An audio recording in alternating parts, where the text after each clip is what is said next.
Hey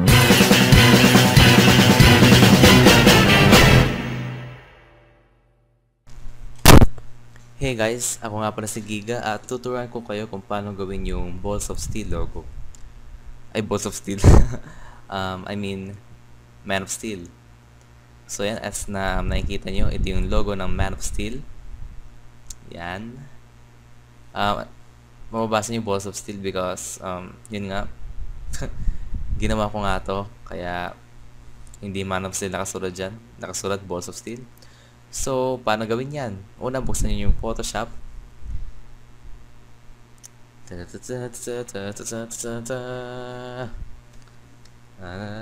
So yan, kapag nabukas na yung Photoshop nyo, click on File, New. Make sure na 1366 yung width nyo, while yung height 768. At make sure yung naka ano dito sa pixels thingy. Click OK. Yon. After that, make sure na yung foreground color nyo ay kulay itim. Then press Alt Tab para ma-fill yung background layer na yan ng itim. Tapos gawa tayo ng bagong layer. At click natin yung text tool. Yung font dapat natin ay Gotham. Kung wala kayong font na ganito, maglalagay na lang ako ng link sa description para ma-download nyo. Tapos, yung kulay dapat dito ay kulay puti. So, ito-type natin ngayon ay gawin natin, since nagtatagalog tayo ngayon, gawin natin Pinoy. O yeah, o nga pala. So, yeah. Since Man of Steel logo, dapat lahat naka-caps lock. Pinoy ako. Yun.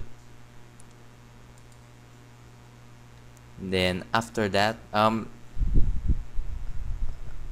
oo nga pala. So actually, if kaka-install nyo po na itong Gotham na to, itong font na to, kag tinype nyo Pinoy ako, like that, or Man of Steel, tinype nyo, mapapansin nyo na yung spaces between each letters ay, yun, mapapansin yung mga letters ay magkakalapit.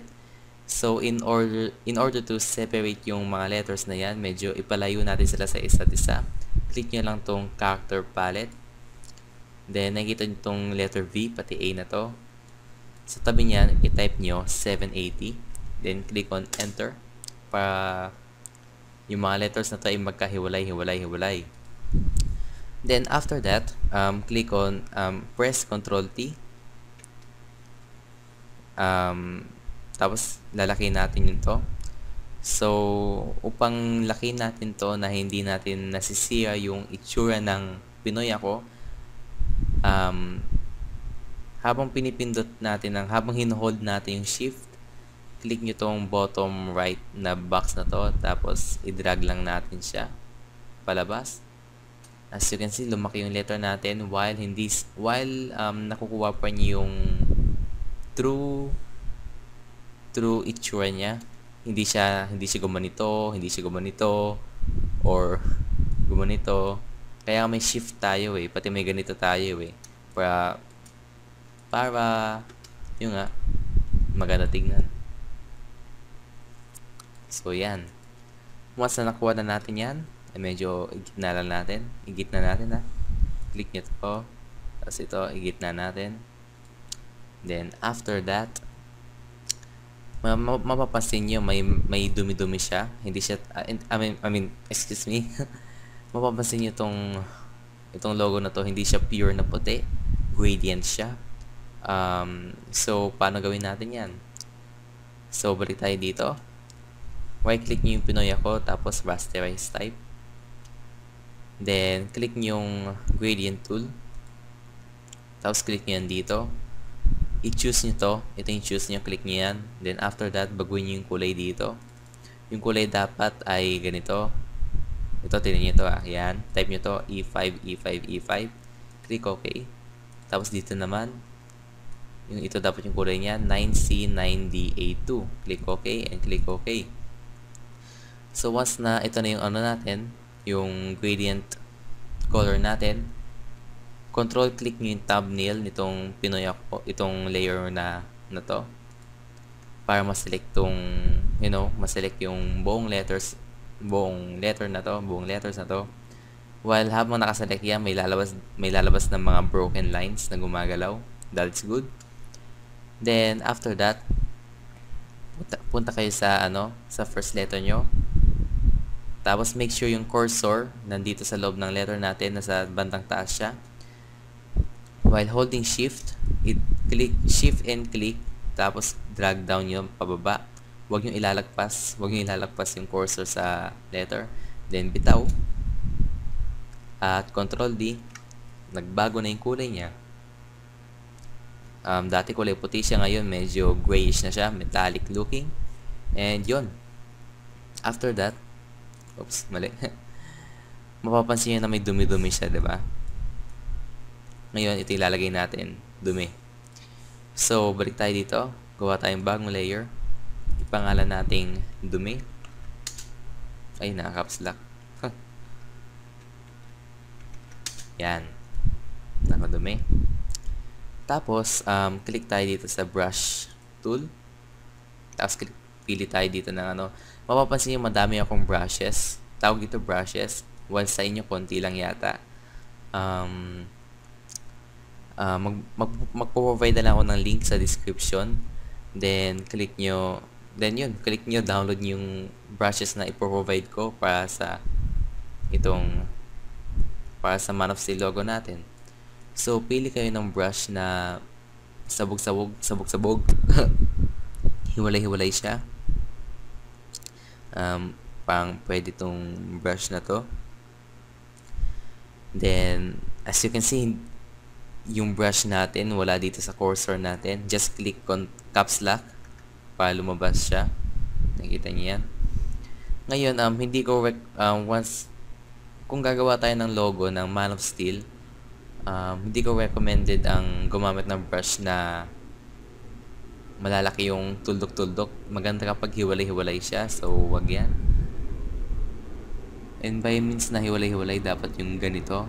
Hindi, dapat yung ganito, parang ganyan. Ano yan?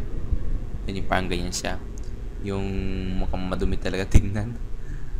Yan. Okay.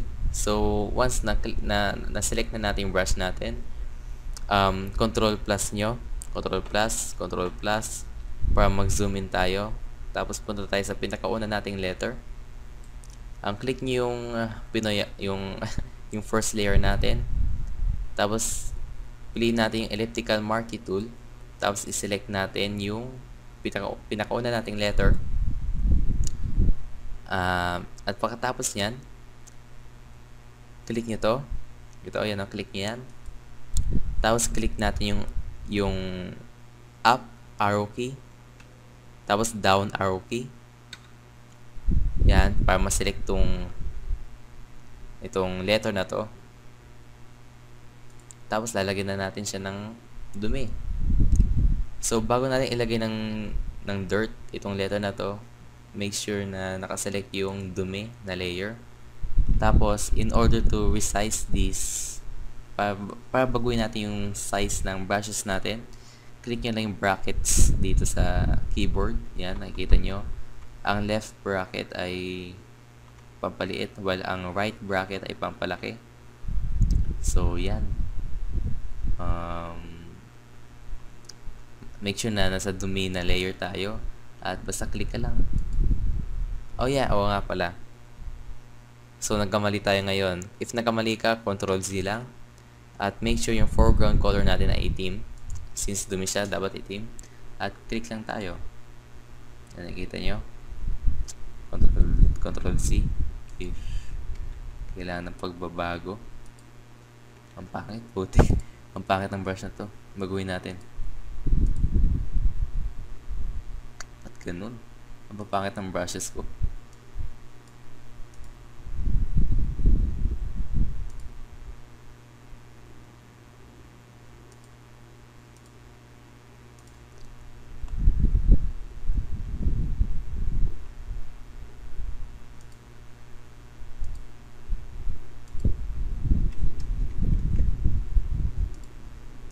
So, yan. Meron na tayong dumi.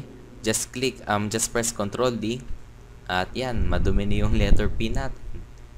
Kung gusto nyo maglagay ng, ng dumi-dumi pa sa taas,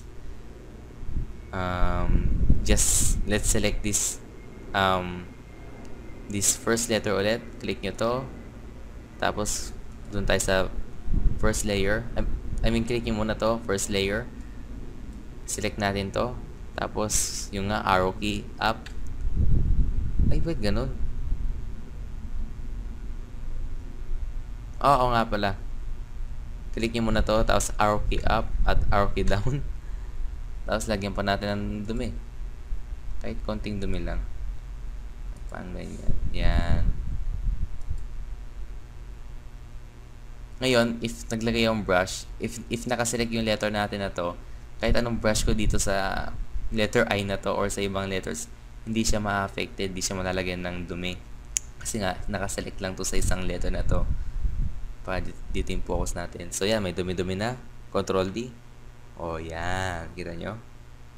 Ngayon, yan din ang gagawin nyo sa mga susunod na letter. So, medyo ipa-fast forward ko lang para makita nyo. Kasi, may pa-explain isa-isa. So, yan. Fast forward.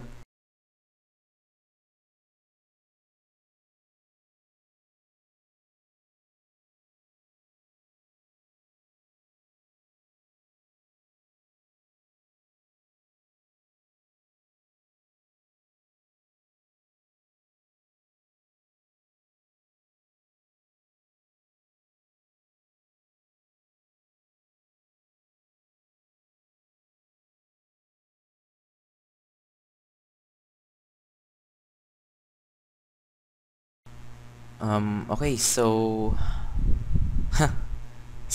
recommended ko na okay, natapos na natin yung paglalagay ng mga dumi-dumi dito. Recommendation, gumamit kayo ng iba-ibang brush para mas maging unique ang gawa nyo. At mapapansin nyo, wala na yung ako dito sa Pinoy ako, dinelete ko na kasi super dami ng letters. So yun, tinamad ako. So yun, more na tayong dumi-dumi as na nakikita nyo. So far, may dalawa lang tayong layers, yung dumi, pati yung text layer natin. Then after that, nakikita nyo itong mga kintab-kintab na to. Ayan. Yan ang gagawin natin. So, on top of dumi layer, gawa tayo ng bagong layer. Itawag natin kintab. Tapos, piliin yung brush na tool. Hapin ng brush na may soft edges like that, yung parang mukhang nag-glow. Yan. So lalagyan natin ng kintab yung kulay, yung itong na to. So, ay ba't ganun? Ulit, zoom tayo, Control Plus. So una, ang gagawin nyo,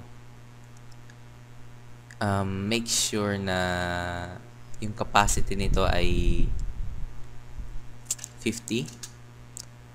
Click nyo yung ito. Tapos piliin nyo yung kulay na dito. Yan. Click nyo lang yung basta yung kulay na sa loob ng letter. Huwag nyo piliin yung dumi. Yung letter lang mismo. Kulay ng letter. Then after that, maglalagay tayo ng kintab. So just click it once. Yan. Nakikita nyo may kintab na. Okay ba? So, ganyan. Just click it once. Medyo litin pa natin. Yan. Click it once. Tapos niyan, pili ka ng, gawin naman natin 75% yung opacity. Tapos, liitin natin ng 2 beses yung ating brush. So, left bracket. Press natin 2 beses. Yan. 3 beses, 4 na beses, yan, 4 na beses. Tapos click ulit natin. Yan. So, yan, more na tayong kintab. Lagyan din natin yung, hindi naman lahat ng letter lalagyan natin. Lagyan natin yung letter N. So, ulit, 1, 2, 3, 4. Capacity, 50.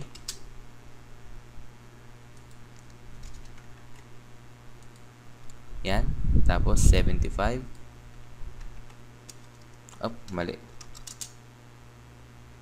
1, 2, 3, 4. Yan. Tapos dito tayo sa Y. 1, 2, 3, 4. 50. Tapos, 1, 2, ay mali.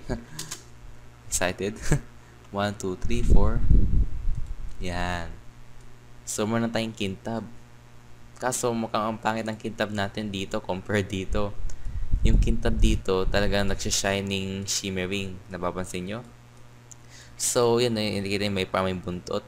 So, ang gagawin natin dyan, while nakaselect tayo sa kintab na layer, piliin nyo yung smudge tool, makikita yun dito.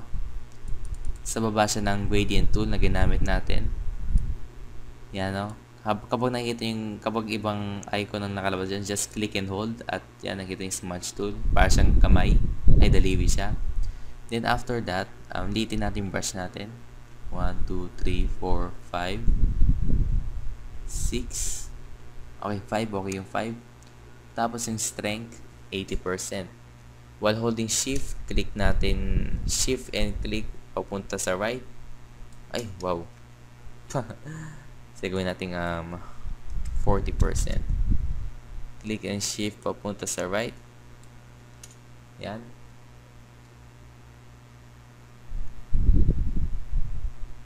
Tapos click and shift ulit. Balik ulit tayo sa gitna. Papunta sa right. Diba?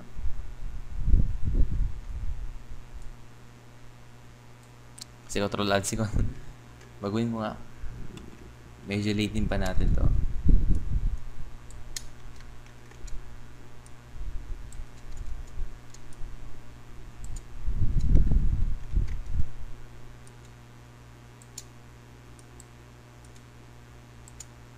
So, yan, nakikita nyo, parang mayroon na tayo. It's not perfect, kaso, since nilakihan natin yung letters natin at nilakihan natin glow, mukhang pangit nga.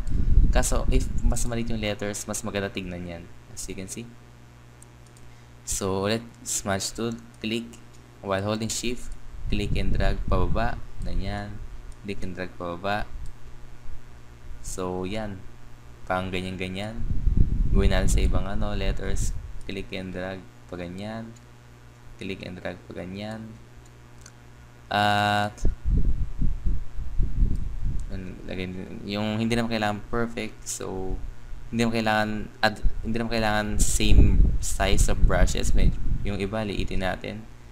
At may gawin natin ganyan.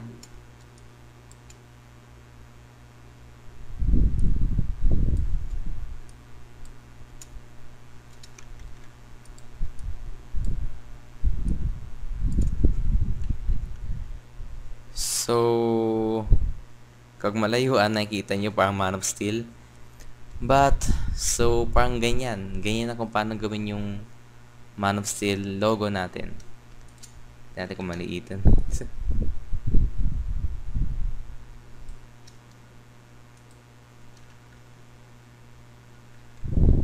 So, yan. Ito yung Man of Steel logo natin.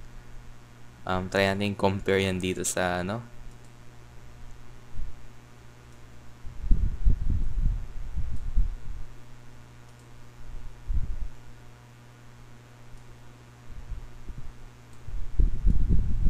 So, yan, nakikita nyo naman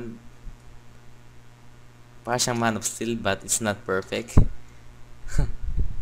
So, yan. So, ganyan kung paano gawin yung Man of Steel na logo. So, again, ako si Giga at salamat sa panonood. For more tutorial, Photoshop tutorial na Tagalog, subscribe kayo sa channel ko and yeah, thanks for watching.